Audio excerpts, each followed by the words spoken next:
ভাই, এই ভারতবর্ষে আমাদের একটা মসজিদকে গুঁড়ি দেওয়া হয়েছে, সেটার নাম হচ্ছে বাবরি মসজিদ। ঠিক কিনা কথা বলেন? এই মসজিদে প্রথম হামবার যে ছেলেটা চালিয়েছিল তার নাম বলবীর সিং। আল্লাহ তাকে ঈমান দান করেছেন না করেননি? করেছেন। জোরে বলুন সুবহানাল্লাহ। শুধু ঈমান দান এমনি করেনি, এই ছেলেটা বলবীর সিং মসজিদ ভেঙে ক্ষান্ত থাকেনি। মসজিদ ভাঙার পরে তার বৃদ্ধ মা বাবা বলেছিল, বাবা এই আরএসএস এর পাল্লায় পড়ে মসজিদ ভাঙতে যাবি না, আল্লাহর ঘর ভাঙতে যাবি না। তার মা অমুসলিম, তারপরেও বলেছিল। কেন? তার মা বলেছিল, দেখ বাবা, তুই যখন বাচ্চা ছিলি না, তুই কাঁদলে মসজিদের দরজায় তোকে নিয়ে যেতাম, ইমাম সাহেব দোয়া পড়ে ফুঁক দিলে তোর কাঁদা বন্ধ হতো। বলুন সুবহানাল্লাহ। তুই যখন বাচ্চা ছেলে ছিলি, জ্বর এলে ইমাম সাহেব পানিতে দম করে দিলে, তোকে পান করালে তোর জ্বর ছেড়ে যেত। ওই জন্যে এই ধর্মের প্রতি আমার আস্থা আছে, মসজিদের প্রতি আমার ভালো ধারণা আছে। তুই তো ধর্ম পালন করছিস, ঠিক আছে, কিন্তু মসজিদ ভাঙতে যাবি না। এমন একটা চক্রে পড়ে গেছে, না বুঝে সে মসজিদ ভাঙতে গেল, ভেঙেই ক্ষান্ত থাকেনি। সেই মসজিদ থেকে দুটো ইট নিয়ে এসেছিল। কটা বললাম? দুটো ইট। সেই ইটের দ্বারা সে যখন বাড়ি পৌঁছায়, তার বন্ধু বান্ধব, তার পরিবার, তার মা জিজ্ঞেস করলে, হ্যাঁ রে, তুই তো মসজিদ ভাঙতে গেলি, ইটগুলো কেন এনেছিস? তার ভেতরে এতটা ঘৃণা ছিল ইসলামের প্রতি, আল্লাহর প্রতি, মসজিদের প্রতি, সে বললে, সকাল আর সন্ধ্যা আমি এই ইটগুলোর ওপরে প্রস্রাব করব। জোরে বলুন নাউজুবিল্লাহ। কতটা কষ্ট লাগে, মনে আমাদের ব্যথা হচ্ছে শুনে, তাই না? কিন্তু আল্লাহর কসম, হিদায়েতের মালিক আল্লাহ। এই ছেলেটা 1 বছর পর্যন্ত ইটের ওপরে প্রস্রাব করেছে দিনে আর রাত্রে। ডিপ্রেশনে চলে এসেছে, পাগলের মতো হয়ে গেছে, ঘরের ভেতরে ঢুকে থাকে, বের হয় না। তার মায়ের মনে পড়ল, আমার ছেলে যখন বাচ্চা ছিল আমি মসজিদে নিয়ে যেতাম। লখনৌ একটা বড় আলেমের কাছে নিয়ে গেল, আমি যদিও নাম করব না তার। তিনি জেলও খেটেছেন। কারণ কি? কিছু মানুষ তিনার হাত ধরে ইসলাম কবুল করেছে। অনেক কয়েক হাজার হিন্দু মা বোন ভাই সেই আলেমের হাত দ্বারা ইসলাম কবুল করেছে। তার কাছে যখন নিয়ে যাওয়া হয়, আমার সন্তান ডিপ্রেশনে আছে, আপনি কিছু তদবির করে দেন, একটু দোয়া দেন, একটু ফুঁক দিয়ে দেন আপনাদের কালাম পড়ে। তিনি বললেন, কি কারণে, কিভাবে হলো? কোনো মেয়ের প্রেমে পড়ে হয়েছে, না কোনো কারুর ধোকায় পড়ে হয়েছে, কিসের জন্য এলো? বললে, আমার এই ছেলে বাবরি মসজিদে প্রথম হামবারটা চালিয়েছিল এবং সেখান থেকে ইট নিয়ে এসে দিনে রাত্রে পুরো 1 বছর খালি তার উপরে পেশাব করেছে। বলে, তোমার ছেলের জন্য একটাই রাস্তা এই ডিপ্রেশন থেকে বেরোবার। সেই ছেলেটা বললে, হুজুর বলুন আমি কিভাবে বেরিয়ে আসবো এই জায়গা থেকে? না আমি বিয়ে করতে পারছি না, আমার কোনো রাস্তা আছে, আমার খালি মনে হচ্ছে আমি আত্মহত্যা করি। তিনি বললেন, তোমার একটাই রাস্তা, তুমি ইসলাম কবুল করো এবং আল্লাহর রাস্তায় তুমি 1 বছরের জন্য বেরিয়ে যাও। সেই ছেলে ডিপ্রেশন থেকে বেরোবার জন্য কালমা পড়ে মুসলমান হলো। এই বলবীর বেরিয়ে গেল। 1 বছর পরে যখন ফিরে এলো, মুখে দাড়ি, আল্লাহর কাছে কেঁদে কেঁদে দোয়া করলো, আল্লাহ তুমি আমাকে ঈমান দান করেছো, আমাকে কালমা পড়িয়েছো, আমার মৃত্যু ততদিন দিও না। এই হাতের দ্বারা মসজিদ ভেঙেছি, আমি যেন এই হাতের দ্বারা 100টা মসজিদ তোমার ঘর তৈরি করতে পারি। জোরে বলুন সুবহানাল্লাহ। এইটা তো বলবীর সিং যে বাবরি মসজিদ ভেঙেছে, এর থেকেও মারাত্মক কথা, এর থেকেও ডেঞ্জার যেটা, সেটা হচ্ছে রাসূল আকরাম সাল্লাল্লাহু আলাইহি, সকলে বলুন সাল্লাল্লাহু আলাইহি ওয়াসাল্লাম, যুদ্ধের ময়দানে 70 জন সাহাবী শহীদ হয়েছেন। হাজী সাহেবরা যিনারা হজ করতে যায়, তিনারা নিশ্চয়ই দেখেছেন ওহুদের প্রান্তরে লোহার ব্যারিকেড দিয়ে 70 জন সাহাবীর কবর ঘেরা আছে। 70 জন সাহাবীর কবর ঘেরা আছে। ওইখানে এমন একজন সাহাবী শুয়ে আছেন, তিনি হচ্ছেন আল্লাহর নবী সাল্লাল্লাহু আলাইহি সাল্লামের চাচা যান হযরতে আমির হামজা রাদিয়াল্লাহু তাআলা। যুদ্ধের ময়দানে জিনার বুকটা চিড়ে এই গলা থেকে শ্বাস নালী ধরে কলিজা থটটা বার করে চিবিয়ে খেয়েছিল, তার নাম হিন্দা। এবং ছুরি মেরে চেহারাটাকে ক্ষতবিক্ষত করে দিয়েছিল, তলোয়ারে করে গুঁতিয়ে গুঁতিয়ে। আল্লাহ রসুল সাল্লাল্লাহু আলাইহি ওয়াসাল্লাম যখন তেনার কাছে লাশ পৌঁছে গেল নবীজির কাছে, নবীজি হুঁটো গেড়ে বসে কাঁদতে লাগলেন চাচার লাশের পাশে বসে। আমার চাচার সঙ্গে এরকম কাজ কে করলো? আমার চাচার কলিজা থটটাকে বার করেছে। সাহাবীরা বললেন, ইয়া রাসূল আল্লাহ, হিন্দা বলে একজন কাফের মুশরিক, সেই এত ঘৃণিত, সে আপনার ওপরে এত আক্রোশ ইসলামের ওপরে যে আপনার এই চাচা জানের কলিজা থটটা বার করে চিবিয়ে খেয়েছে। আল্লাহ নবীর চোখের পানি, দাড়ি মুবারক ভিজে গেল রাসূল আকরাম সাল্লাল্লাহু আলাইহি সাল্লামের। আর জানাজা হলো। যেদিনে নবীজি মক্কা বিজয় করলেন, 5টা সার্কুলার জারি করলেন, সাহাবীরা তলোয়ার নিয়ে দাঁড়িয়ে গেছে। আজকে আমরা মক্কা বিজয় করেছি, আজকে আমরা বদলা লুব। কিসের বদলা? আম্মার ইবনে ইয়াসিনের মায়ের 2 পায়ে উট বেঁধে দুদিকে তাড়িয়েছো, আজকে আমরা বদলা লুব। আখ ফাড়ার মতো ফাড়া গেছে। সাইয়েদেনা বেলাল হাবসি রাদিয়াল্লাহু তাআলা আনহু কোমরে দড়ি বেঁধে উটের পেছনে বাঁধা হয়েছে, আজকে আমরা বদলা লুব। আল্লাহ নবী সাল্লাল্লাহু আলাইহি সাল্লামকে বলেন, ইয়া রাসূলুল্লাহ, আপনার চাচা যান আমির হামজা রাদিয়াল্লাহু তাআলা আনহু বুকটা চিড়ে কলিজা থর বার করে চিবিয়ে খেয়েছে, আজকে বদলা লুব। আল্লাহ নবী বললেন, আমার 5টা কথার উপরে আমল করবে তোমরা, দাঁড়াও, ক্ষান্ত হও। নবীজি দাঁড়ালেন, বললেন, নাম্বার 1, বৃদ্ধকে মারতে পাবে না, জোরে বলুন সুবহানাল্লাহ। নাম্বার 2, বৃদ্ধাকে মারতে পাবে না। নাম্বার 3, শিশুকে মারতে পাবে না। নাম্বার 4, কাবা ঘরে প্রবেশ করলে মারতে পাবে না। নাম্বার 5, আত্মসমর্পণ করলে মারতে পাবে না। নবীজি রুখে দিলেন আর বললেন, আমি দয়ার নবী, আল্লাহর নবী, আমি ক্ষমা করতে জানি, দয়া করতে জানি, আমি বদলা নিতে জানি না। বেঈমান কাফেররা নবীজির এই এলান শুনে দল বেঁধে ইসলামের প্রতি আকৃষ্ট হয়ে ঈমান আনতে লাগলো। জোরে একবার বলুন সুবহানাল্লাহ। সেই দলের মধ্যে যে আসছে সে হচ্ছে হিন্দা। হিন্দা কি করেছে? গোটা মাথাটাকে, শরীরটাকে ঢেকে ফেলেছে কাপড় দিয়ে, যাতে আমাকে কেউ চিনতে না পারে। আমি তো চরম অপরাধ করেছি, মারাত্মক, তাই আমাকে যেন চিনতে না পারে। আল্লাহর নবী সাল্লাল্লাহু আলাইহি সাল্লাম বুঝতে পারলেন যে লোকটা আসছে, যে মানুষটা আসছে ঢেকে, এটা অন্য কেউ নয়, হিন্দা। নবীজি দাঁড়ালেন আর বললেন, এ হিন্দা শোনো, মুখ ঢাকার কোনো রাস্তা নাই, মুখ খুলে লাও। আমি আল্লাহর নবী, দয়ার নবী, আমি ক্ষমা করেছি, আল্লাহ তোমাকে ক্ষমা করেছে, কলমাটা পড়ে লাও। আমি ক্ষমা করতে জানি, দয়া করতে জানি, বদলা নিতে জানি না। জোরে বলুন সুবহানাল্লাহ। ভেবে দেখুন, হিন্দাকেও আল্লাহ ঈমান দান করেছেন। হিদায়েতের মালিক আল্লাহ কেমন বলে দিই, রাসূল আকরাম সাল্লাল্লাহু আলাইহি সাল্লাম নিজের চাচা জানকে কলমা পড়াতে পারেননি। ঠিক বললাম না ভুল বললাম? চাচা জান, অথচ যে কলিজা থটটা বার করে আমির হামজা রাদিয়াল্লাহু তাআলা আনহু চিবিয়ে খেয়েছেন, আল্লাহ তিনাকে ঈমান দান করলেন।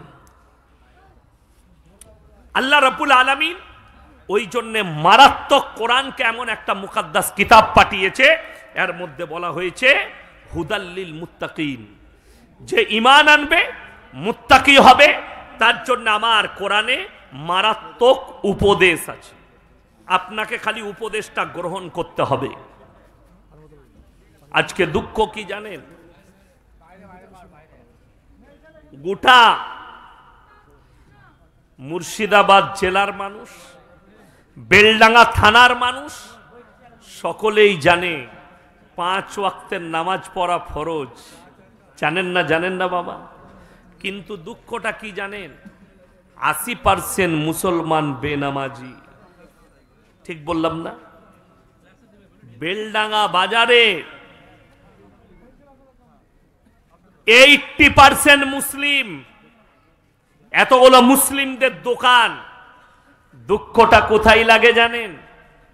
বেলডাঙ্গা বাজারে লটারি তো কাটছেই কাটছে মুসলিমরা, লটারির ব্যবসাটাও মুসলিমরা করছে। ঠিক বললাম না? হ্যাঁ। আচ্ছা, লটারি হারাম না হালাল বাবা? হারাম। যদি হালাল হতো আমরা মৌলবীরা প্রত্যেক দিন এক ঘর করে কাটতাম। কথাটা বুঝতে পারেন? বেতন আমাদের কম, 1 কোটি যদি লেগে যায় তা লেগে যাবে, আর মুয়াজ্জিনই থাকবো না আর ইমামও থাকবো না। কথাটা বুঝতে পারেননি? কিন্তু হারাম, যার কারণে এর ধারে পাশে আমরা যাতায়াত করি না, এর ধারে পাশে যাই না। এই জিনিসটা আপনাকে বুঝে নিতে হবে যে একটা আলেম যখন এই জিনিসটা করে না, নিশ্চয় আমার জন্য হারাম। তা না হলে আমার মসজিদের ইমাম তো হালাল করে নিত। কথাটা বুঝতে পারেননি?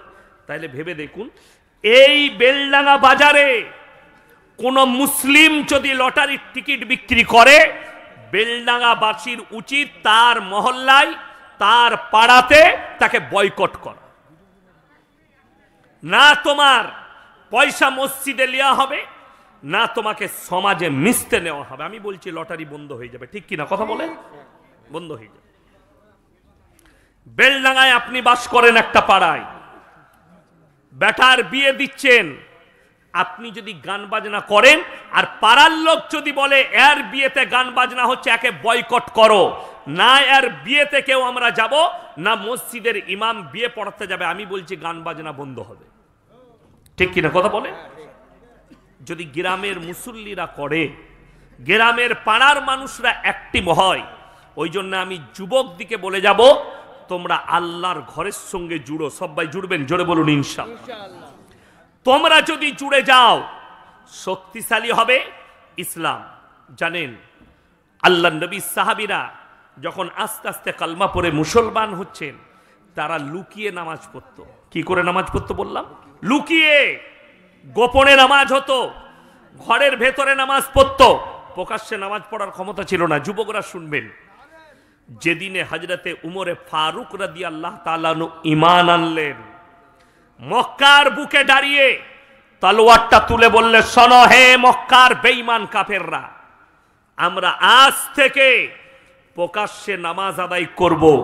কেউ যদি বিবিকে বিধবা করতে চাও, ছেলেকে এতিম করতে চাও, তাহলে উমরের তলোয়ারের নিচে এসে আমাদের নামাজে বাধা দিয়ে দেখাবে। জোরে একবার বলুন নারায়ে তাকবীর। ইসলাম শক্তিশালী হলো। কোন বেঈমান কাফেরের আর বাপের হিম্মত হলো না যে নামাজে বাধা দিই। কেন? এটা উমরের হুঙ্কার। আল্লাহ নবী সাল্লাল্লাহু আলাইহি সাল্লাম চোখের পানি ফেলিয়ে বললেন, ওমর, আমি 40 রাত জেগে আল্লাহর কাছে কেঁদেছি, আল্লাহ, আবু জাহেল না হলে উমর, দুজনের মধ্যে একজনকে ঈমান দান করো, ইসলাম শক্তিশালী হবে। আল্লাহ আমার দোয়াকে কবুল করেছেন এবং তোমাকে ঈমান দান করেছেন। জোরে বলুন সুবহানাল্লাহ। আজকে আপনি নিজেকে মুসলমান বলছেন হে যুবক, অথচ আপনি ইসলামের মধ্যে আকৃষ্ট নয়, আপনার মধ্যে দিনদারি নেই। মসজিদে আপনার একটা জলসা হলে পাড়ার লোককে এলান করে ডাকতে হয় যে মিটিং করব, জলসা আছে। ঠিক কিনা? আচ্ছা, সবাই যদি 5 ওয়াক্তের নামাজি হয় আর ডাকা লাগবে? সবাই তো মসজিদেই আছে, খালি এলান করে দিলেই হয়। পাড়ার লোককে শোনাতে হচ্ছে। আজকে দুঃখ সমাজের প্রতি। মা বোনরা বসে আছে তো নাকি? আছে। পর্দার পেছনে যে মা বোনেরা আছেন, যারা মোবাইলে আমার বায়ান শুনেন, আজকে এখানে দেখছেন, যদি মনে হয় বায়ানটা আবার শুনবে, এখানে এতগুলো চ্যানেলওয়ালা এসছে, নামগুলো জেনে নেবেন, দিয়ে শুনে নেবেন, নামগুলো শুনবেন, আবার ওই চ্যানেলে খুলে আবার বক্তব্যটা শুনবেন। আজকে সমাজটা এমন জায়গায় বেঈমান কাফেররা আপনার মাথায় চেপে নিয়ে গেছে। একটা ছেলে বিয়ে করতে যাবে, বিয়ে ঠিক হবে, ছেলের মুখে যদি দাড়ি থাকে, ছেলে যদি 5 ওয়াক্ত নামাজি হয়, মেয়েরা কি বলে? ছেলেটা খ্যাপালো, ও নামাজ পড়ে, মুখে দাড়ি রেখেছে, ওকে বিয়ে করব। ঠিক বললাম না ভুল বললাম?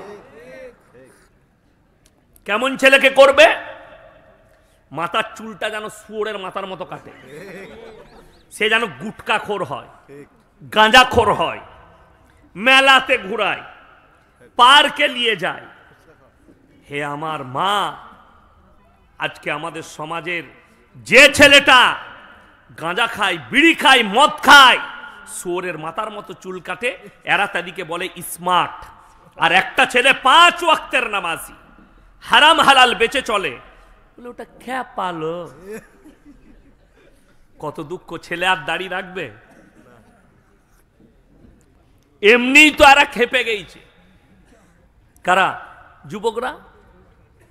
যদি খালি বেলডাঙ্গা বাজারে হাটের দিনে কোনো মেয়ে যদি একবার খালি চোখ মেরে দেয়, ও মোটরসাইকেলের তেল শেষ করে দিবে। কি বলেন? খালি যাবে পাঁ করে,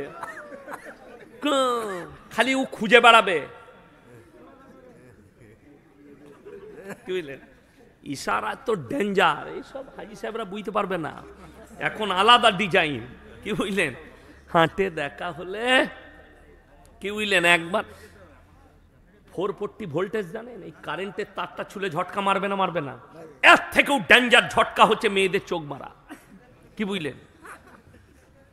আরে বেলডাঙ্গায় বাসে চেপেছে বহরমপুর যাবে, একবার যদি খালি হেসে দেয়, যা বুঝা করগা, বাসের ভাড়া দিয়ে দিবে। আর একবার হাসলে তাকে নেমে বহরমপুরে নাস্তা করিয়ে দিবে। এর নাম হচ্ছে মেয়েদের চক্রান্ত। কি বুঝলেন? ইসলামে মেয়েদের পর্দা কেন আনা হয়েছে জানেন? একাধিক ঘটনা কোরআনের, নবীদের, পয়গম্বরদের ঘটনা কোরআনে আনা হয়েছে, যার কারণে পৃথিবীর মানুষ যেন, নবীর উম্মতি এরা যেন শিক্ষা পায়। হযরতে ইউসুফ নবীর ঘটনা আনা হয়েছে কিসের জন্য? এই জিনাকারী থেকে বাঁচার জন্য। কোরআনে আছে ওয়ালাকাদ হাম্মাত বি ওয়া হাম্মা বিহা লাউলা আর বুরহানা রব্বি। ইউসুফ নবীর সামনে যখন জুলাইখা নিজেকে বেবস্ত্র করে দাঁড় করিয়েছে, ইউসুফ নবী বলছেন কিছুক্ষণের জন্য শয়তান আমাকে ধোঁকা দিয়েছে। তাইলে ভেবেলেন, একটা পয়গম্বর নিষ্পাপ, একটা নবী নিষ্পাপ এবং জান্নাতি, সেই পয়গম্বর যদি বলে নিজের মুখে কিছুক্ষণের জন্য শয়তান আমাকে ধোঁকা দিতে চেয়েছিল, যখন সেই নারী ন্যাংট অবস্থায় আমার সামনে দাঁড়ায়, নিজের শরীর খুলে দাঁড়ায়, আপনি ভেবে দেখুন, আপনারা তো অনেক দূরের কথা, আমাদের মতো মৌলবীরা আমরাও ঠিক থাকতে পারবো? নাফস দিয়েছে আল্লাহ। অনেকজন বলবেন না, আপনারা হুজুর মানুষ, আপনারা মেয়েদের দিকে তাকাবেন কেন?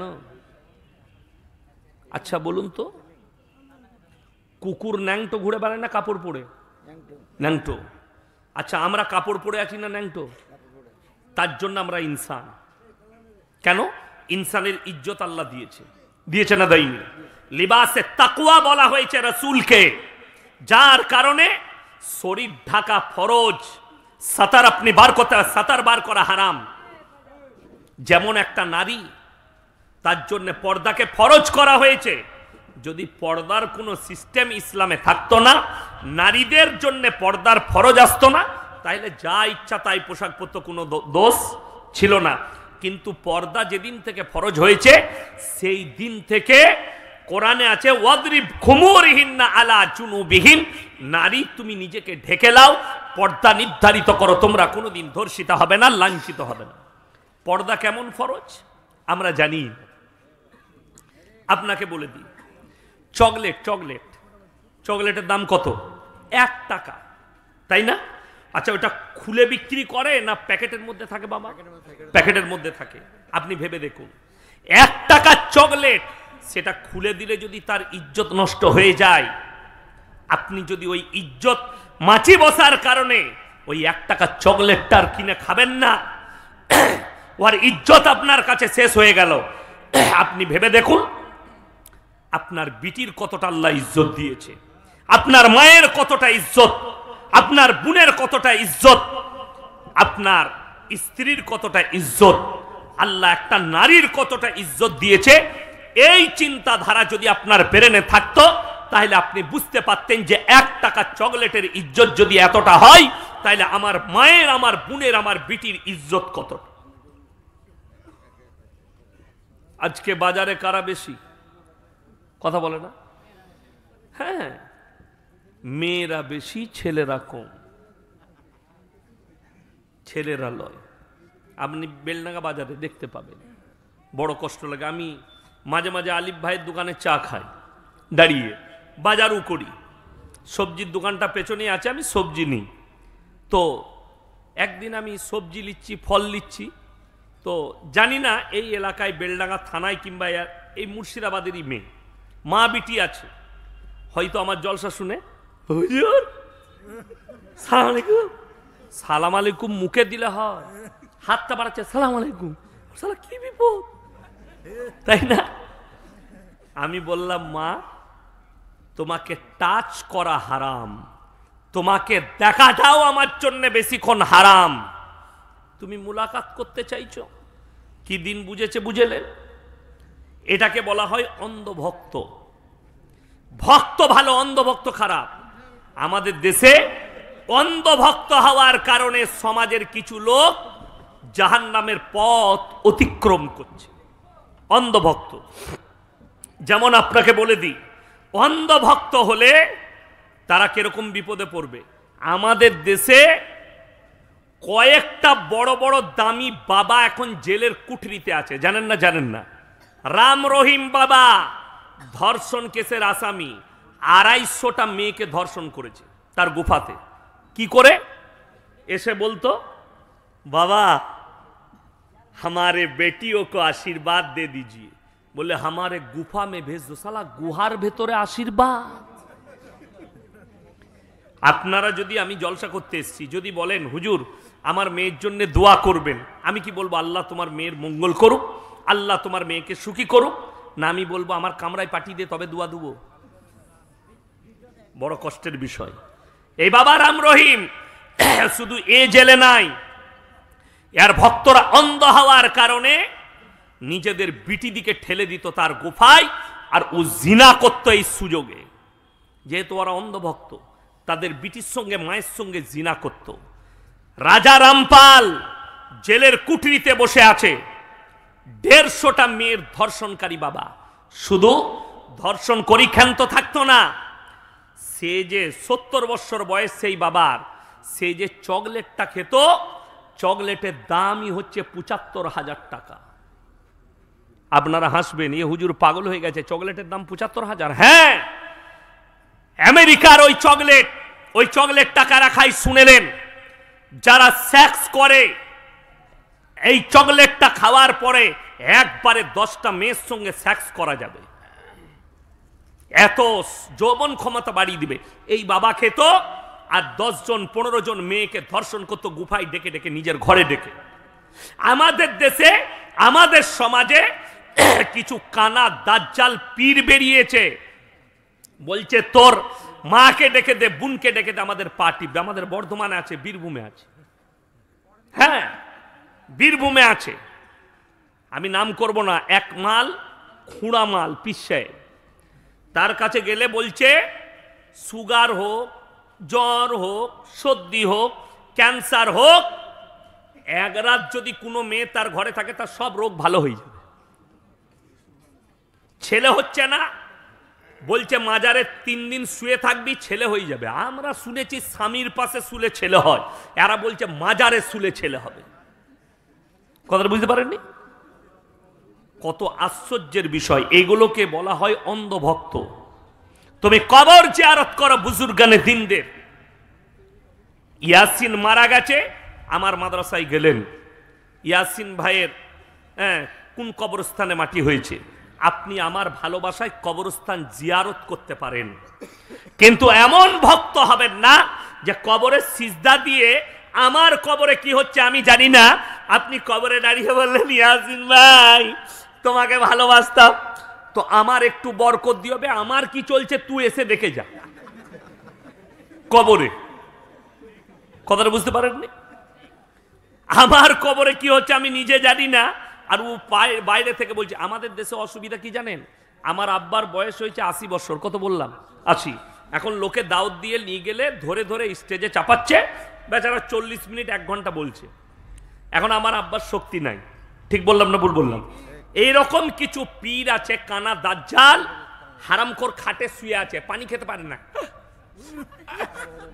লোকে পানি খাইয়ে দিচ্ছে চামচে করে, কিন্তু মরে যাওয়ার পরে, কবর হওয়ার পরেই বলছে হুজুরের পাওয়ার বেড়ে গেছে। শালা বেঁচে ছিল, চলতে পারছে না, মরে গেল, পাওয়ার বেড়ে গেল, কে বুঝাবে?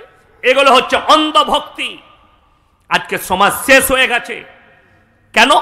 কিছু লোক শেষ করে দিচ্ছে। কোরআন শোনাবো, আপনারা কি মনে করেছেন এই আলেমরা ধোয়া তুলসী পাতা? আমরা অনেক দূরের কথা। আল্লাহ কোরআনে বললেন, সূরা আরব একবারই প্রথম পৃষ্ঠা, ফালানাস আলান্নাল্লাযীনা উরসিলা ইলাইহিম ওয়ালানাস আলান্নাল মুরসালিন। আমি আল্লাহ রাব্বুল আলামিন, মৌলবি, মুল্লা, পীর, ফকির এরা অনেক দূরের কথা। আমি কিয়ামতের দিনে নবী, পয়গম্বর, রাসূলকেও দাঁড় করাবো, তাদের কাছেও সওয়াল যাবে, তুমি তোমার কওমকে কিভাবে দাওয়াত দিয়েছো? তারা উত্তর দেবে, আল্লাহ আমরা দ্বীনের কথা পৌঁছে দিয়েছি। তাদের কওমকে জিজ্ঞেস করা হবে, তোমাদের কাছে কি আল্লাহ দাওয়াত পৌঁছায়নি? তোমাদের কাছে কি আল্লাহ দ্বীন পৌঁছায়নি? আপনার কাছে পৌঁছে থাকলে, আপনি যদি ব্যর্থ হয়ে থাকেন, আপনার পা হাতে আমলনামা যাবে। সেই দিনে সবাই নিজের নিজের হিসেব দেবে। কিন্তু দুঃখের বিষয়, আমাদের দেশের কিছু ভণ্ড, কিছু জিলাপিখোর, কিছু মাজারখোর, কিছু সিন্নিখোর, এরা বলছে পীর ধরলে কোনো হিসাব লাগবে না, ডাইরেক্ট জান্নাতে যাবি, গাঁজা খার, মদ খা, যত পাপ করবি কর। আপনাদের মুর্শিদাবাদই আছে, হ্যাঁ মুর্শিদাবাদই আছে। এই কারণে কিছু লোক মদ উঠাচ্ছে না, গাঁজা উঠাচ্ছে না, পাপ উঠাচ্ছে না। সে জানে আমার কানা দাজ্জাল হুজুর আছে, আমি যাই পাপ করি জান্নাতে নিয়ে যাবে। চিমটি বাবার নাম শুনেছেন? এই বেলডাঙ্গার লোক, চিমটি বাবা কোথায়?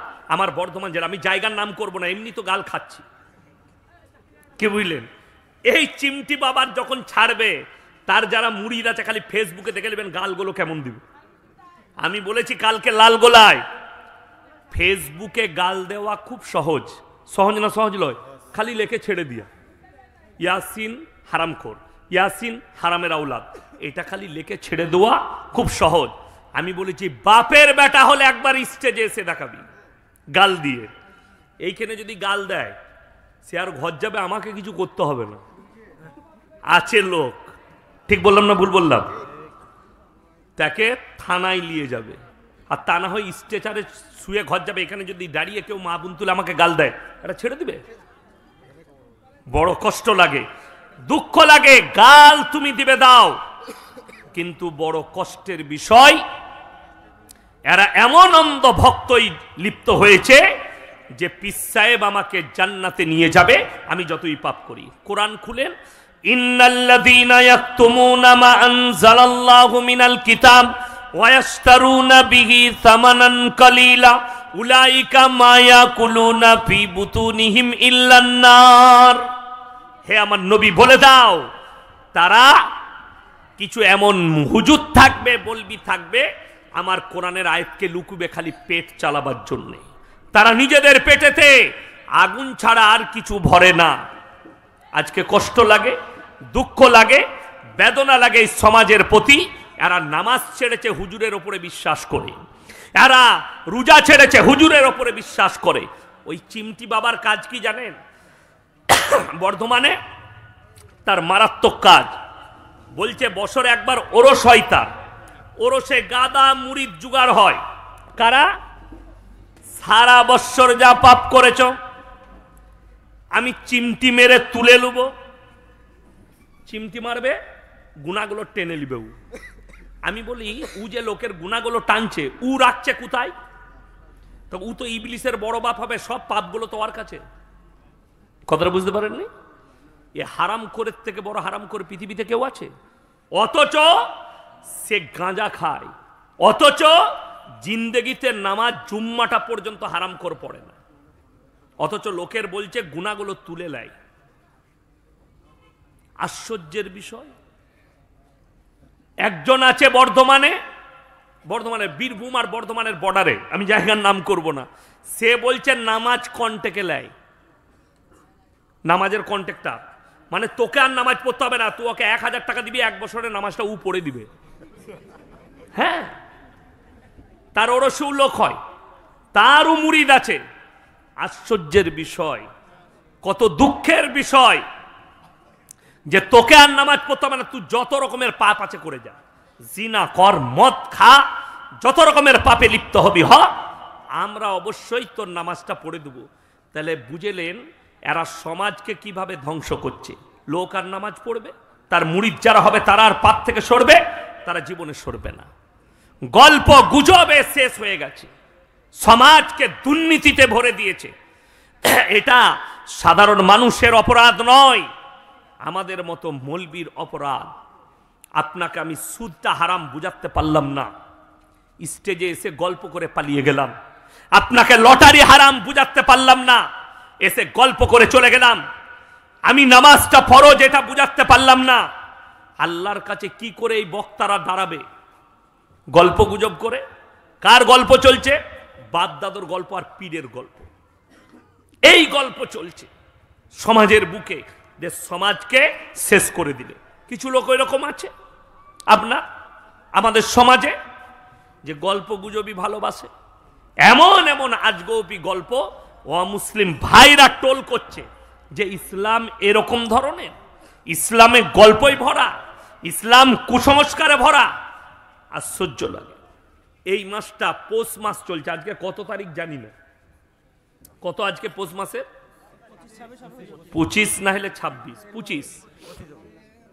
এর পরের মাসটার নাম কি? মাঘ মাস। আপনারা নদীর এই পারে বাস করছেন, কোথার? গঙ্গার। গঙ্গার ওই পারেও কিছুটা মুর্শিদাবাদ আছে, তারপরে আবার বর্ধমান আছে। সালারের মধ্যেখানে একটা গ্রাম ঢুকে আছে, বর্ধমান জেলার, আছে না নাই? গ্রামটার নাম নতুন গ্রাম, কিন্তু জেলাটা বর্ধমান। আমি ওই গ্রামে দুবার জলসা করেছি। এরকম ওই পাটটা পেরুলে সালার, ভরতপুর, সালারটা পেরিয়ে গেলেই কেতুগ্রাম থানা, বর্ধমান জেলা স্টার্ট। এইদিকে দেবগ্রাম পেরিয়ে গেলেই কাটুয়া, বর্ধমান জেলা স্টার্ট। বর্ধমানে, মুর্শিদাবাদের কিছু জায়গায়, আর বীরভূমে, বাঁকুড়া, পুরুলিয়ায় দেখবেন এই পহেলা মাঘ অমুসলিম ভাইদের একটা পরব আছে, সেটার নাম হচ্ছে মাকর সংক্রান্তি। গঙ্গাসাগরে আমি জলসা করতে গিয়েছিলাম। ওই গঙ্গাসাগরে সব গোসল করতে যায় অমুসলিম ভাইরা, ওটা ভারত থেকে আসে, বিহার থেকে, উড়িষ্যা থেকে গোসল করতে আসে। এই দিনে কাজী সাহেব বলে কোনো এক পীর সাহেব ছিল, কি নাম বললাম? কাজী সাহেব। এই পহেলা মাঘ কাজী সাহেবের ওরস হয় কিছু কিছু জায়গায়। কি করে? মেয়েরা ফজরের পরে গোসল করে। অমুসলিম ভাইরা মাকর সংক্রান্তিতে গোসল করছে। আমার বর্ধমান জেলায় আছে, আমার আউস গ্রাম গলসি থানায় আছে কিছু ভণ্ডদের গ্রাম, তারা এই মাকর সংক্রান্তির দিনে মুসলিমদের মেয়েরা গোসল করে, নাউজবিল্লাহ বলেন, এবং ওরস পালন করে। কার? কাজী সাহেবের ওরস। গরু জবাই করে খানা করে খাচ্ছে, হারাম, সম্পূর্ণ হারাম। আমি বলার পরে আমাকে 1000-এর বেশি ফোন থেকে গাল দিয়েছে। আমি আবার বেলডাঙ্গায় বলে যাচ্ছি, রওজা থানে দরগায় আল্লাহ ছাড়া পীরের নামে, মাজারের নামে, গাছের নামে যদি কেউ মুরগি ছাগল মান্নত করে 1000 বার বিসমিল্লাহ বলে জবাহ করলেও হারাম। কোন বাপের বেটা মৌলবি থাকলে তাকে স্টেজে নিয়ে আসুন, হালাল বলে দিবে। 1000 বার যদি বিসমিল্লাহ আল্লাহু আকবার বলে জবাহ করে, হারাম। কেন? আল্লাহ কোরআনে স্পষ্ট বলে দিয়েছেন হারাম কতগুলো জিনিস। ইন্নামা হাররামা আলাইকুমুল মাইতাতা ওয়াদ-দামা ওয়া লাহমাল খিনজির ওয়া মা উহিল্লা বিহি লিগাইরি। প্রবাহিত রক্ত, জবাহ করার পরে যে রক্তটা বয়ে যায়, অনেক মুরগিওয়ালা আছে দেখবেন গলাটা টিপে ধরে রাখে, ঠিক কিনা? ওই মুরগির মাংস কিনা হারাম। সেই মুরগিওয়ালার কাছে মুরগির মাংস কিনবেন না। কিছু হারামখোর কসাই আছে, মুরগি বিক্রি করে, জবাই করার পরে গলাটা টিপে ধরে থাকে, একদম হারাম, অপরাধ। তার কাছে মুরগির মাংস কিনবেন না, তার দোকানকে বয়কট করুন। দুঃখটা কোথায় জানেন? আমাদের দেশের লোক ইমাম সাহেব যদি পাড়ায় কোনো কসাই থাকে, ইমাম কিংবা মুয়াজ্জিন যদি 100 করে টাকা নেয় কিংবা 200 করে টাকা নেয়, গরুটা জবাই করে দেয়। অনেক লোক বলে একে ইমাম রাখা যাবে না, গরু জবাই করছে। তাহলে গরুটা জবাই করবে কে? 100টা কসাইয়ের মধ্যে 80টা কসাই গাঁজাখোর আর মাতাল আমাদের দেশে। এই বলছি কাল থেকে গাল চলবে, চলবে না? চলবে না। কারা দিবে? ওই মালগুলো আমাকে গাল দিবে। তো তোরা গাল দিলে তো আমি বলতে ছাড়বো না, অবশ্যই বলবো। আমার ভাই, আপনাদিকে অনুরোধ করে বলছি, একটা মানি ব্যাগ কারুর পড়ে গেছে, আপনার হাত দিয়ে দেখুন, স্টেজে রইল, প্রমাণ দিয়ে নিয়ে যাবেন মানি ব্যাগটা। ইমানদারির সঙ্গে শুনে যান। আপনাকে বলে দিই, কসাই যারা থাকবেন, আপনি 5 ওয়াক্তের নামাজ পড়ুন, আপনি ইমানদার দিকে মাংস খাওয়াবেন। এবং আপনাদিকে বলছি, কোনো কসাই যদি নামাজ না পড়ে, তার কাছে মাংসটা, গরুটাকে জবাহ করছে জানার পরে মাংস নেবেন। যদি ইমাম সাহেব করে আলহামদুলিল্লাহ, চা ঢালবেন না, না এখন নয়। ইমাম সাহেব যদি করে আলহামদুলিল্লাহ, মুয়াজ্জিন করে আলহামদুলিল্লাহ। আমার গ্রামে সিস্টেম আছে, হয় মাদ্রাসার শিক্ষকরা জবাহ করে, নাহলে মুয়াজ্জিন করবে, নাহলে কোনো নামাজি ব্যক্তিকে জবাই করতে হবে, তবে তার মাংস নেয়, নাহলে তার মাংস বিক্রি হবে না। এইটা আমাদের সমাজে শুনেলেন, যে মুরগিটা জবাই করা হলো, গরুটা, তার প্রবাহিত রক্ত, তার যে রক্তটা গড়িয়ে যাচ্ছে, এটা খাওয়া কি হারাম। মরে যাওয়া মাংস, মরে যাওয়া জন্তু প্রাণীর মাংস, মরে যাওয়া মাছ নয়। মরা মাছ খাওয়া জায়েজ আছে। অনেকে বলবেন যে মরা গরুটা খাওয়া জায়েজ নাই, মাছটা কেন জায়েজ আছে? এর মধ্যে কোরআন হাদিসের দলিল আছে। প্রবাহিত রক্ত, যে প্রাণীর শরীরে প্রবাহিত রক্ত আছে, ওইটা মারা গেলে হারাম। মাছের শরীরে প্রবাহিত রক্ত নেই, মাছের শরীরে রক্ত ব্রেনে স্টপ, এক জায়গায় থাকে। তার শরীরে প্রবাহিত রক্ত না থাকার কারণে রাসূল সাল্লাল্লাহু আলাইহি সাল্লাম বললেন, মরা মাছটা খাওয়া হালাল। জোরে বলুন সুবহানাল্লাহ। এবং শুয়োরের মাংস, কিসের মাংস বললাম? শুয়োরের মাংস।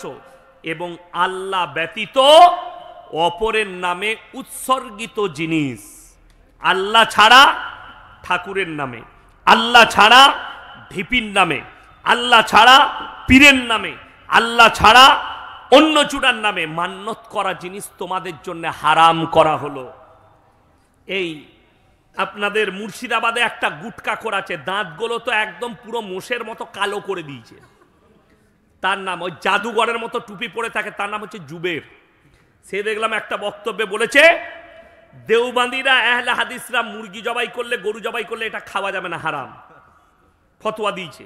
ওই ভগবানগুলাই বাড়ি। আমি দেখলাম এ মাল যখন ফতোয়া দিচ্ছে, আর খোঁজ নিতে হবে ই কতটা আমল করে। আমি ভগবানগুলাই জলসা করতে গিয়ে খোঁজ নিলাম যে তার বিটি পালিয়ে গিয়ে দেওবন্দি ঘরে বিয়ে করেছে। আমার তাহলে এর বউটা কি হবে? কষ্টের বিষয়, ফতোয়া দিচ্ছে, শুনে রেখে দেন। এরা বলতে চাইছে যে মুরগিটা মাজারে জবাই করলেও আল্লাহু আকবার বলে জবাই করে। আর আমি বলে যাচ্ছি, 1000 বার যদি বিসমিল্লাহ আল্লাহু আকবার বলে পৃথিবীর সব মৌলবি কাবা ঘরের ইমাম এসে জবাই করে, আর যদি উদ্দেশ্য থাকে বাবার নামে, উদ্দেশ্য থাকে গাছের নামে, উদ্দেশ্য থাকে মাজারের নামে, হারাম। কোনো সন্দেহ নেই, এটা হারাম। 1000 বার বিসমিল্লাহ বলে, যেহেতু উদ্দেশ্যটা আল্লাহ। পুজোর প্রসাদ খাওয়া হারাম না হালাল? হারাম। তার কারণ একটাই, মারাত্মক কারণ একটাই, সেটা হচ্ছে আল্লাহ ব্যতীত অপরের নামে উৎসর্গ করা।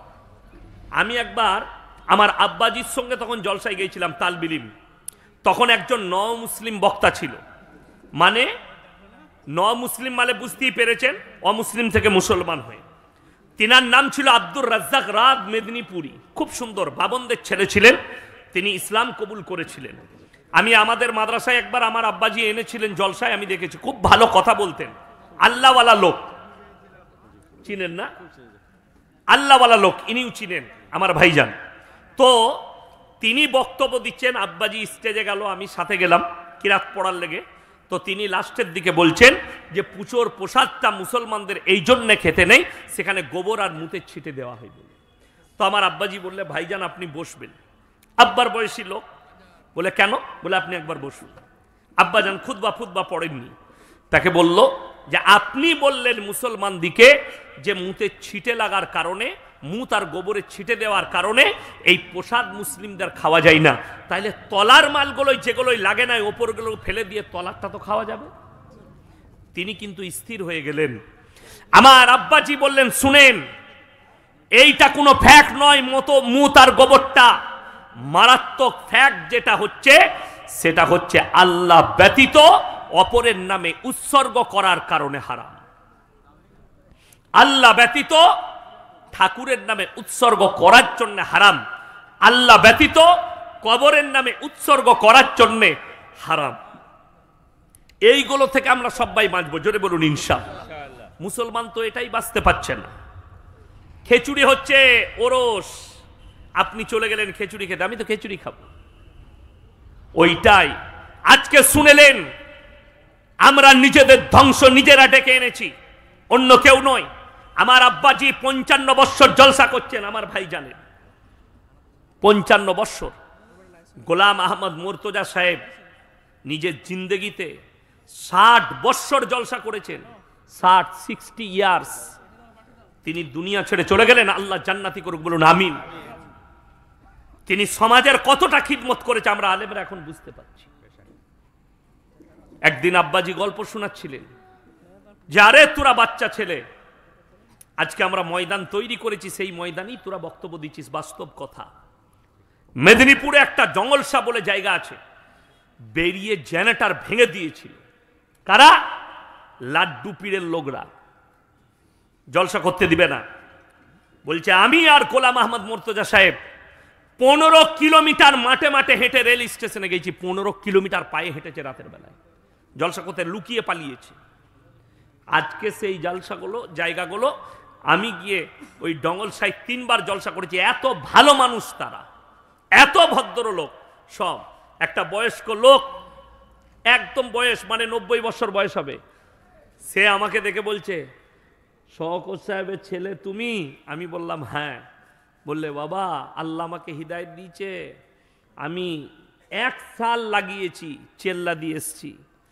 তোমার আব্বা যখন এসছিল আর মুর্তজা সাহেব, আমি আগে জেনারেটরে বাড়ি মেরেছিলাম। সেই লোককে আল্লাহ হিদায়ত দিয়েছে, জোরে বলুন সুবহানাল্লাহ। আজকে ওই জায়গা থেকে ফিরে এসেছি। সেই জায়গা আমি, আমার আব্বাজি সারা জিন্দগি ভর জলসা করলেন, সারা জিন্দগিটা কাটিয়ে দিলেন, জীবনটা কাটিয়ে দিলেন গোলাম আহমদ মুর্তজা সাহেব। আজও পর্যন্ত আপনি শিরকটাকে বুঝতে পারলেন না, আপনি কবরটাকে বুঝতে পারলেন না, এটা ঢিপিটা হারাম। আপনি বাজারটা বুঝতে পারলেন না। মক্কা থেকে মদিনা হাজী সাহেব বসে আছে, 470 কিলোমিটার রাস্তা, একটা মাজার নেই। আর আমার বাড়ি থেকে বেলডাঙ্গা 150 কিলোমিটার রাস্তা, 150,000-এর বেশি মাজার আছে। তারা দিন বুঝেনি। আমি এক্ষুনি শুনালাম, ওহুদের প্রান্তরে 70 জন সাহাবী শুয়ে আছেন, একটা মাজার নেই, কবর। আমি নিচে দারুল উলুম দেওবন্দে গেছি, একটা আলেমের মাজার নাই, সব প্লেন কবর। কাসেম সাহেব নানদবী রহমতুল্লাহ আলাইহি প্লেন কবর, প্লেন। যতগুলো বড় বড় আলিমের দিন শুয়ে আছেন, প্লেন কবর। বড় কষ্ট লাগে, দুঃখ লাগে। আমাদের দেশের এদিকে বুঝিয়েছে হুজুরকে ডেকেই জিয়ারত করাবি। কবরের জিয়ারত কে করবে? সকালবেলায় মসজিদের দরজায় দাঁড়িয়ে আছে, বাম মরে গেছে, মসজিদের দরজায় দাঁড়িয়ে আছে, কি ব্যাপার? হুজুর আমার বাপের কবর জিয়ারত করতে হবে। হুজুরকে নিয়ে যাবে। হুজুর 3 দিন কবর জিয়ারত করেছে। 4 দিনের বেলায় হুজুরকে বলছে, হুজুর লুঙ্গিটা কি কালারের লুবো? বলে সাদা লিবে একটু, আর দেখবে ইসমাইল হলে লিবে।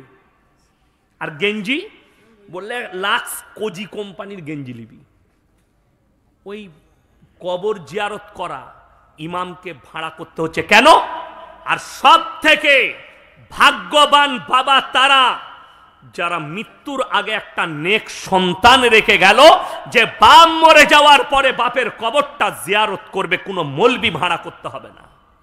আপনি ভেবে দেখুন, আপনি মারা গেছেন, আপনার সন্তান যদি কবর জিয়ারত করতে যায়, সেই ছেলে বাপের জন্য যখন কাঁদবে, আল্লাহ আমার বাপ শুয়ে আছে এই কবরে, আমার বাপের কবরটাকে সুখময় বানিয়ে দাও, আমার বাপ যদি কোনো অন্যায় করে থাকে আল্লাহ ক্ষমা করে দাও।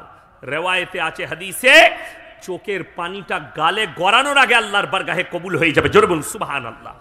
অথচ আপনি একটা নেক সন্তান তৈরি করে যেতে পারলেন না, যে আপনার জন্যে নামাজের পাটিতে কাঁদবে, যে আপনার জন্যে কোরআন পড়ে দোয়া করবে, যে আপনার জানাজার নামাজটা পড়াতে পারবে, এরকম সন্তান আপনি তৈরি করতে পারলেন না। আপনি কত দুর্ভাগ্যবান। আপনার ছেলে ডাক্তার হয়েছে, তা কি হয়েছে, তাকে এতটা ইলম দেন, সে যেন মুখে দাড়ি রাখে, 5 ওয়াক্তের নামাজি হয়, আর বাপ মরে গেলে বাপের জানাজাটা যেন পড়াতে পারে। ইমাম সাহেবকে বলবে, ভাই হক তো আপনি ইমাম আপনারই, কিন্তু আমার মনের ইচ্ছা, আমি সবই জানি, আমাকে একটু আমার বাপের জানাজাটা পড়াতে দেন। কথাটা বুঝতে পারেননি? কত ভাগ্য ভালো সেই বাপের। আমার ভাই, আপনাদিকে অনুরোধ করে বলছি, সবাই শিরিক থেকে বাঁচবেন। জোরে বলুন ইনশাআল্লাহ। একবার জীবনে চুরি করে ফেলেছেন, আল্লাহর কাছে ক্ষমা হয়ে যাবে ক্ষমা চাইলে। আপনার দ্বারা জিনা হয়ে গেছে, আল্লাহর কাছে কেঁদে কেঁদে ক্ষমা চাইবেন, আল্লাহ ক্ষমা করে দিবে। কিন্তু কেউ যদি জেনে বুঝে জিদ করে শিরক করে, শিরকের গুনাহ আল্লাহ মাফ করবেন না। ইন্না শিরকা লাযুলমুন আযীম। আমি আল্লাহ ইচ্ছা করলে সব পাপ ক্ষমা করে দেব। কেউ যদি জেনে বুঝে শিরক করে, সেই গুনার ক্ষমা হবে না। আল্লাহর যে আসন, আল্লাহর যে শক্তি, সেই শক্তি আর কারুর আছে? আপনি ভেবে দেখুন, যদি কবরে চাদর চড়ানো জায়েজ হতো, আল্লাহর রসুলের কবরটা আসমান পর্যন্ত হিরেমতি মুক্ত চাদরে ঢেকে যেত, ঠিক? রসুলের কবরে জায়েজ নেই, পৃথিবীর আর কোন মলবি মুল্লা পীর ফকিরের কবরের জন্য জায়েজ হবে না। আল্লাহ নবীর কবরে সিজদা নেই, পৃথিবীর আর কোন মলবি মুল্লা পীর ফকিরের কবরে সিজদা চলবে না।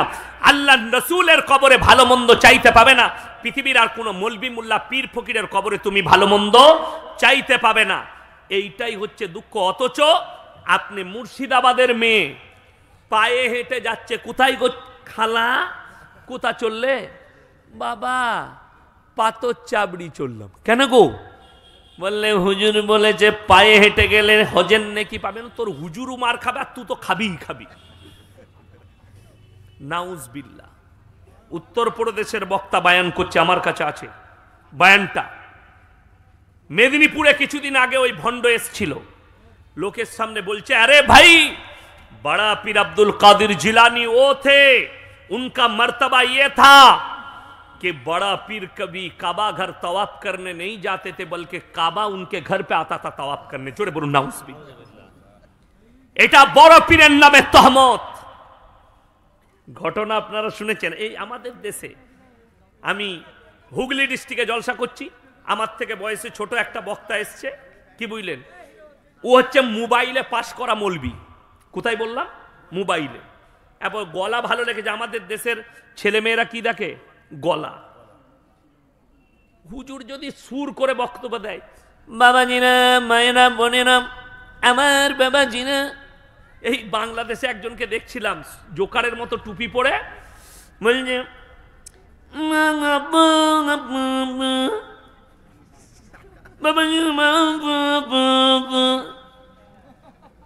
আস্ত পাগল গরু গাধা।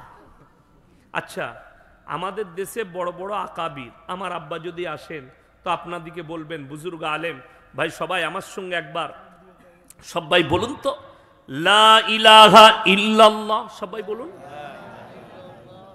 কই কেউ লাম মেরে স্টেজে এলো না তো? এলো? কিন্তু বাংলাদেশের সিস্টেম আলাদা। হুজুর যদি বলেন লা ইলাহা ইল্লাল্লাহ, মাল একদম স্টেজের উপরে। দেখেনি বাংলাদেশে? একজনের দেখছি আন্ডার প্যান্ট বেরিয়ে গেছে হুজুরের ঘাড়ে। হালা এরকম জিকির আমাদের দেশে নাই, আছে কিন্তু বাংলাদেশে পাবেন। এত ডিজাইন কোনো দেশে নাই যতটা বাংলাদেশে আছে। এত ডিজাইন। আবার এক হারামখোরকে দেখলাম,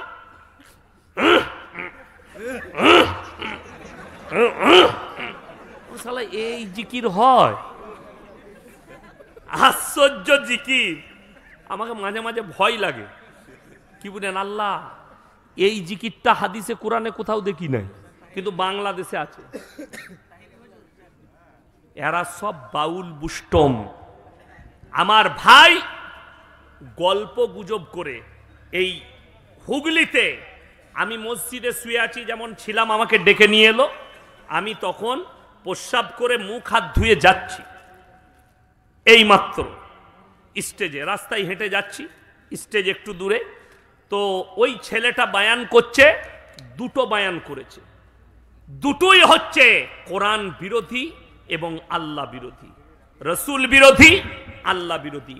কেউ যদি আল্লাহর বিরুদ্ধে কথা বলে, সে মুসলমান থাকবে না, কাফের হবে, কাফের হয়ে যাবে।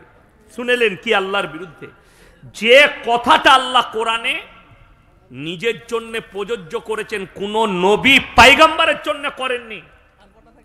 কথাটা বলেন। আচ্ছা, এই লোক কোনদিন মুমিন হতে পারে? আল্লাহ তাআলা যেটা নিজের জন্য করেছে, কেউ যদি কারোর উপরে ফিট করে? কথাটা শুনেলেন কি বলছে?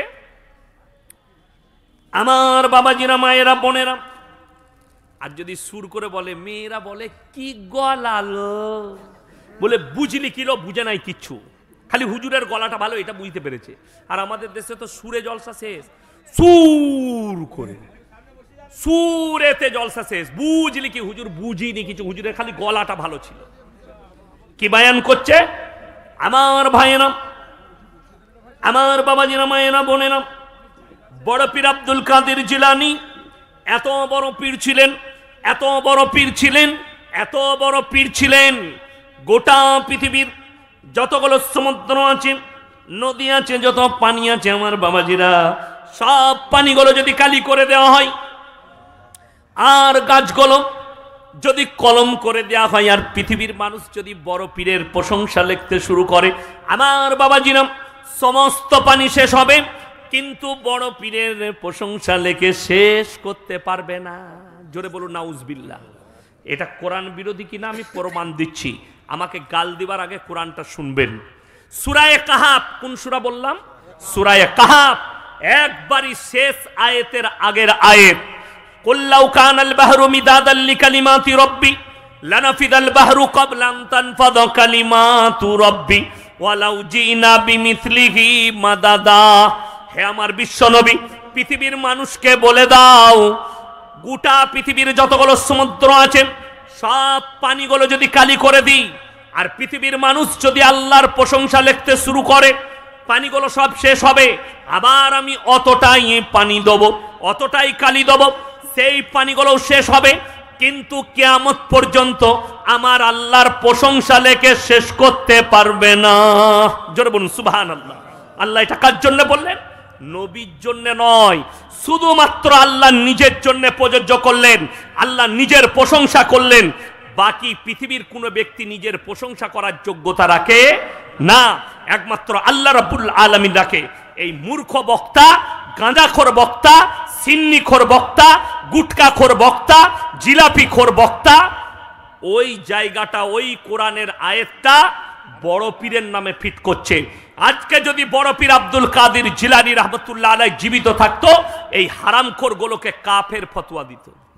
আরো ঘটনা শুনেলেন বাবাজিরা, একজন ব্যক্তি বিয়ে করেছেন, বিয়েটা কাকে করেছেন?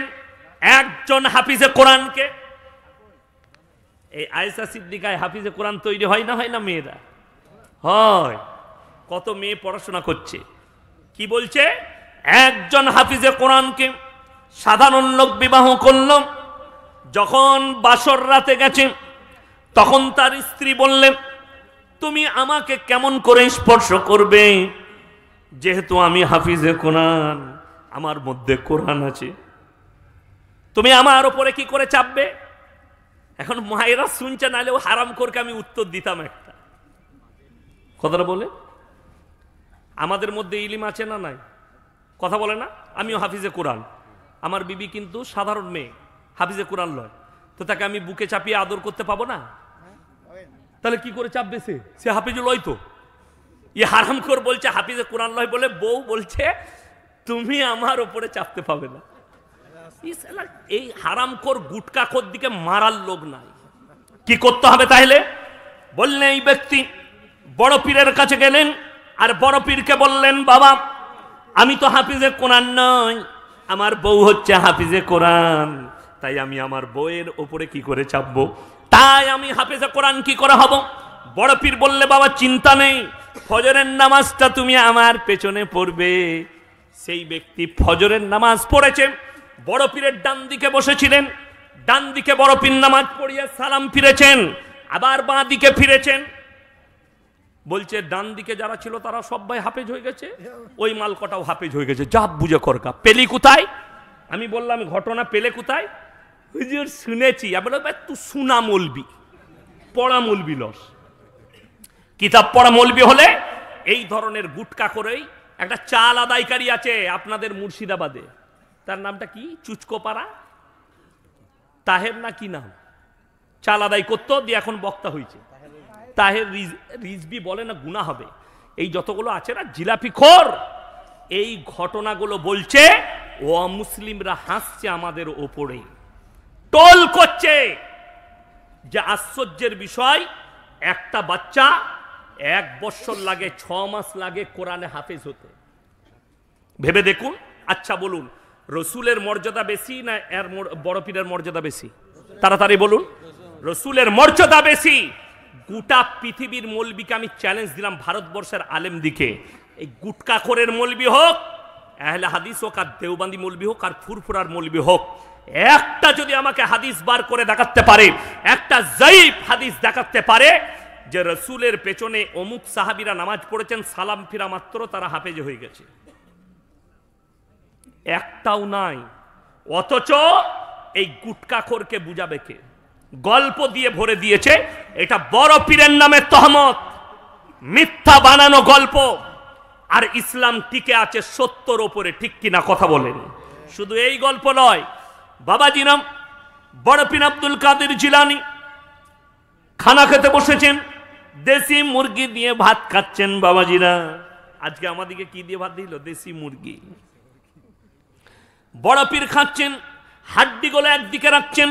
তেনার মুরিদ বললে, বাবা আপনি যে হাড্ডিগুলো খেয়ে রাখছেন এটা কিসের জন্য? বড় পীর বললে, বাবা চিন্তা করো না, আমি যে হাড্ডিগুলো খাচ্ছি, এই মুরগির মাংসর হাড্ডিগুলো রাখছি, আমি বড় পীর খাবার পরে এই মুরগিটাকে পুনরায় আবার জীবিত করার ক্ষমতা আমি বড় পীর রাখি। জোরে বলুন নাউজুবিল্লাহ।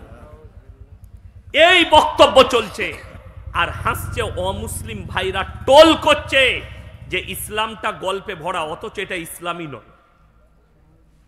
রাসূল আকরাম সাল্লাল্লাহু আলাইহি ওয়াসাল্লামের জীবনে এরকম ঘটনা ঘটেনি যে নবীজি দুম্বা মাংস খেয়েছেন, দুম্বা জীবিত হয়ে গেছে। নবীজি বকরি খেয়েছেন, বকরি জিন্দা করে দিয়েছেন। একটাও দলিল নেই হাদিসে, অথচ হারামখোর বড় পীরের নামে তহমত লাগাচ্ছে। আমি চ্যালেঞ্জ ছুড়ে বললাম, পৃথিবীর যতগুলো গুটকাখোর আর জিলাপি হুজুর আছে, একটা যদি খাজা বাবার প্রমাণ নিয়ে আসতে পারে যে খাজা মঈনুদ্দিন চিশতি বলেছেন আমি মরে যাওয়ার পরে ভারতের মানুষরা শোনো, আমার কবরে সিজদা দেবে, আমার কবরে চাদর চড়াবে, আমার কবরে ছিন্নি দেবে, আমার কবরে মুরগি নিয়ে এসে মান্নত করবে, একটা যদি লেখা খাজা বাবার দেখাতে পারে, আমি জীবনে আর সমাজের বুকে মুখ দেখাবো না, বক্তব্য দেবো না, আমি মাদ্রাসায় ক্লাস করব। এটা আমার চ্যালেঞ্জ। কিন্তু আমি বলে যাচ্ছি, বেলডাঙ্গার মানুষ, নিজেরা শিরক থেকে বাঁচুন। সকলে জোরে বলুন ইনশাআল্লাহ। নিজেরা শিরক থেকে বাঁচুন। আমার ভাই কি প্রশ্ন আছে?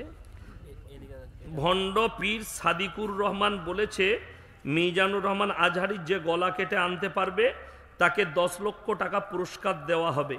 এই বিষয়ে আপনার কিছু বলুন। তো তার সাহস থাকলে কাটবে। এরা তো আমাকেও খুঁজছে মারার লেগে, আমি কি করব? পেলে মারবে আর না হলে মার খাবে। আজহারি বলেছে যে স্বাধীনতার পর থেকে আমরা কিছু পাইনি, একদল খেয়েছে আর একদল খাওয়ার জন্য রেডি হচ্ছে। উত্তাল বাংলাদেশ এই নিয়ে কিছু বলেন, যা বলেছে ঠিক বলেছে, শুনেলেন। 1 টাকা যদি কেউ রাজত্বের পয়সা অন্যায়ভাবে কওমের পয়সা খায়, আল্লাহর কাছে হিসেব লাগবে। আমাদের দেশের লোক মনে করে নেতা হওয়া খুব সহজ, আমি জিতে গেলাম, আমি নেতা হয়ে গেছি, আমি আমার মন মর্জি মতো চালাবো। শুনেলেন, বেশিরভাগ নেতা এই যুগে জাহান্নামে যাবে খালি অন্যায়ভাবে মালকে আত্মসাৎ করার কারণে। এটা মাথায় রাখবেন। আজকে কষ্টটা বলে দিই, বেলডাঙ্গা বাজারে একটা ছেলে পকেট থেকে 10 টাকা চুরি করেছে, তাকে গাছে বেঁধে পিটালো। বলে কেন? বলে এই বাচ্চাটা চুরি করেছে। তাকে বেঁধে হাঁটেতে পিটাচ্ছে, এই বাচ্চাটা চুরি করেছে, চোর। অথচ যারা কওমের লাখ লাখ টাকা মেরে নিচ্ছে তাদেরকে স্টেজে নিয়ে এসে আপনি গলায় মালা পরিয়ে বলছেন এটা সমাজসেবী। আমি বললি খারাপ মলবি, বড় কষ্ট লাগে। সব থেকে দুঃখ, এই মুর্শিদাবাদ মালদা জেলায় দিনাজপুরে স্টেজে আলেমরা বক্তব্য দিচ্ছে, নেতাদিকে ডেকে নিয়ে এসে বক্তাকে বলছে আপনি চুপ করুন, উনি দুটো কথা বলবে। এটা কিয়ামতের আলামত। রাসূলের হাদিসে আছে, যখন আলেমদিকে বেজ্জতি করা হবে তখন জেনে রেখে দিবে ইলমের থেকে আগে বড় বড় আলেমদিকে আল্লাহ তুলে নেবেন। মূর্খরা দেশ চালাবে আর শিক্ষিতরা বসে থাকবে। আলেমদিকে স্টেজে বেজ্জতি করানো হবে। একটা আলেম বক্তব্য দিচ্ছে, একটা বক্তা বক্তব্য দিচ্ছে একটা ইসলামিক স্টেজে, আর একটা নেতাকে নিয়ে এসে মদ খায় না, গাঁজা খায় না, জিনা করে, আল্লাহ ছাড়া কেউ জানে না, নিয়ে এসে বলছে ইয়াসিন সাহেব আপনি 10 মিনিট দাঁড়িয়ে যান, ও হারাম করে বক্তব্য দিবে। আমি তো নিয়ত করেছি যেদিন আমার সাথে ঘটবে আমাকে তো লাস্টেই চাপায়, সেই দিনে স্টেজ থেকে নেমে গাড়িটা চেপে ঘর চলে যাবো। কারণ বাপের হিম্মত হবে না, আমার গাড়ি যদি ভেঙে আগুন লাগিয়ে দেয় তাও আর জলসাই চাপবো না, আমাকে মার্ডার করে দিলেও চাপবো না। বড় কষ্ট লাগে। আপনি চলুন আমাদের বর্ধমান জেলায়, স্টেজ তো দূরের কথা, জলসার পোস্টারে একটা নেতার নাম দেখতে পাবেন না। খালি আমি মুর্শিদাবাদে দেখতে পাই। ওদের নাম কেন দিবেন? এই মাদ্রাসা শুধু একটা নেতার জন্য চলছে? এই দিন, এই মসজিদ আল্লাহর ঘর কারুর পয়সার উপরে নির্ভর করে চলে না, আল্লাহ দ্বারা চলে। আল্লাহ যা দিলকে দিবে সে মসজিদে মাদ্রাসায় পয়সা দিবে, ঠিক কিনা? আল্লাহ দিন আল্লাহ চালাচ্ছে। আর আপনি ভরসা রেখেছেন একটা নেতা আমাকে 50,000 দিবে, সে জিনা করুক আর যাই করুন, একটা আলেমকে বেজ্জতি করে বস করিয়ে তাকে দিয়ে বয়ান করাচ্ছে। এর থেকে দুঃখ আর কি আছে? ওই জন্যে দুঃখের সঙ্গে বলছি এসব কাজগুলো করবেন না। 2025 সালে 25শে জানুয়ারি সমস্ত গ্রহগুলো এক গতিতে এক সারিতে হবে বলছে বিজ্ঞানীরা। এই ব্যাপারে আপনি কিছু বলুন। কোন সালে? 25 সালে 25শে জানুয়ারি 25 কেজি গাঁজা খেয়ে বলেছে। 14ই ফেব্রুয়ারি ভালোবাসা দিবস পালন করে। কিছু বলে থাকুন এই ব্যাপারে। আমি তো বলেছি বেঈমান কাফের ইহুদিদের একটা মারাত্মক ঠান্ডা মাথায় চাল, মুসলিম দিকে জিনায় লিপ্ত করো। 14ই ফেব্রুয়ারি ভালোবাসা দিবস নয়, বেশ্যা দিবস, দেহ ব্যবসা দিবস। তারা নাম রেখেছে ভ্যালেন্টাইন ডে। 14ই ফেব্রুয়ারি কাজ হচ্ছে জিনা করা। তারা নাম রেখেছে রোজ ডে, কাজ হচ্ছে জিনা করা। তারা নাম রেখেছে চকলেট ডে, কাজ হচ্ছে জিনা করা। তারা নাম রেখেছে কিস ডে, কাজ হচ্ছে জিনা করা। এগুলো ঠান্ডা মাথায় জিনা করাচ্ছে।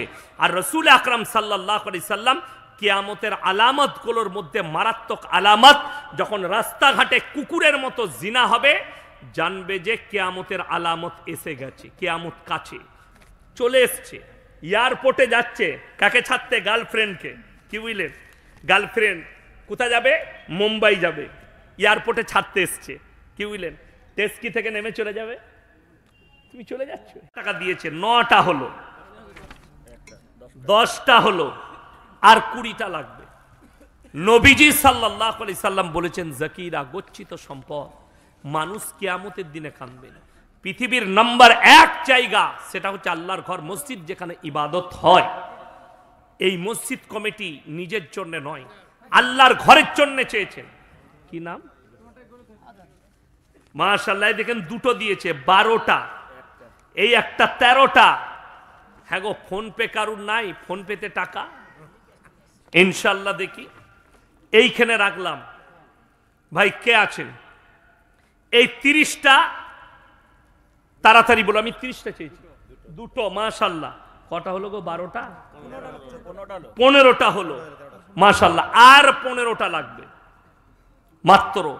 মায়েদের মধ্যে কে আছেন স্বামীর জন্যে, সন্তানের জন্যে